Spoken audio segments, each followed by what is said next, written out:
திமுக பெற்ற தேர்தல் பத்திர நன்கொடை குறித்த எடப்பாடி பழனிசாமியின் கருத்துக்கு திமுக பொருளாளரும் நாடாளுமன்ற குழு தலைவருமான டி.ஆர். பாலு கண்டனம் தெரிவித்துள்ளார்.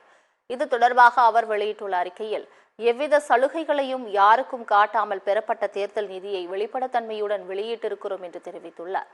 தான் வகித்த பொதுப்பணித்துறையில் ஒப்பந்தங்களை மொத்தமாக தனது சம்பாதிக்கும் அவர் வழி உறவினர்களுக்கும் கொடுத்து சிக்கிக் கொண்டவர் பழனிசாமி.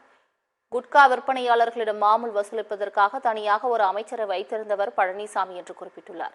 தூத்துக்குடியில் 13 பேரை சுட்டுக் கொன்றது தொடர்பான விசாரணை ஆணையத்தில் முதலமைச்சரிடம் சொல்லிவிட்டுதான் சுட்டோம் என்று குற்றம் சாட்டப்பட்டவர் பழனிசாமி.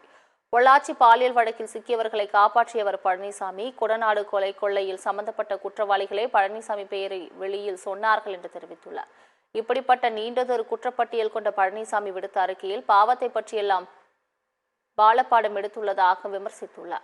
அவர் கைக்கு அதிமுக வந்தது முதல் அக்கட்சி அதல பாதாளத்தில் போய்கொண்டிருக்கிறது என்றும், நடந்த அனைத்து தேர்தல்களிலும் தோல்வி சொரணையற்ற பழனிசாமிக்கு எத்தனை தடவைதான் மக்கள் பாடம் புகட்டுவார்கள் என்றும் அவர் தெரிவித்துள்ளார்.